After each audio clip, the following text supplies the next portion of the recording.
Ce livre de cuir aux lettres dorées pourrait bien être une Bible datant de plus de 1500 ans. Le manuscrit a été redécouvert en Turquie il y a peu, après avoir été saisi en 2000 lors d'un coup de filet contre des contrebandiers. Il sommeillait depuis 12 ans dans les placards de la justice et pourtant il pourrait bien s'agir d'un vrai trésor, car il est écrit en araméen, la langue de Jésus. Il est désormais en phase d'authentification au musée ethnographique d'Ankara. D'après certains médias turcs, le Vatican aurait demandé à pouvoir le consulter. Une rumeur aussitôt démentie par le Saint-Siège. Certains journaux avancent aussi que cet ouvrage pourrait être l'évangile de Barnabé, un texte dans lequel Jésus citerait l'avènement du prophète Mahomet. Quoi qu'il en soit, le manuscrit a été placé sous haute protection. Il serait estimé à plus de 17 millions d'euros. Cette Bible soutient que Jésus n'a pas été crucifié, le Vatican est sidéré. Cette Bible a été découverte et gardée secrète en 2000 et contient l'évangile de Barnabé, un disciple du Christ, qui soutient que Jésus n'a pas été crucifié, qu'il n'était pas le Fils de Dieu, mais bien un prophète. Cette Bible soutient aussi que l'apôtre Paul est appelé l'imposteur, que Jésus a fait son ascension tout en restant vivant et que c'est Judas Iscariote qui a été crucifié à sa place.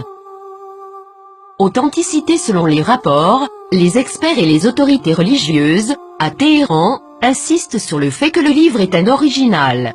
Il est écrit avec des lettres dorées, sur du cuir relié et il est écrit dans la langue araméenne, qui était la langue parlée par Jésus. Le texte principal maintient une vision similaire à celle de l'islam, contredisant les enseignements du Nouveau Testament de la chrétienté. Jésus a aussi prédit la venue du prophète Mahomet, qui a fondé l'islam, 700 ans plus tard.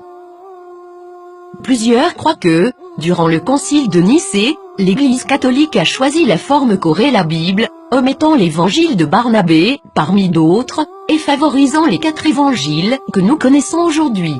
De nombreux textes bibliques ont commencé à faire surface depuis ce temps, incluant ceux de la Mère morte et les évangiles gnostiques, mais cette Bible semble tout particulièrement inquiéter le Vatican. Qu'est-ce que cela signifie pour les religions chrétiennes et ses adeptes? Quelque chose d'inconfortable. Le Vatican a demandé aux autorités turques de pouvoir examiner le contenu du livre. Maintenant que ce livre a été découvert, accepteront-ils cette preuve? La nieront-ils?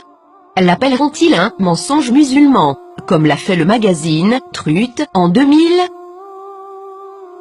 Pour plusieurs, ce livre est un rayon d'espoir et les croyants réaliseront bientôt que l'objet de leur adoration est arbitraire et que tous les textes, spécialement les textes religieux, sont sujets à l'interprétation.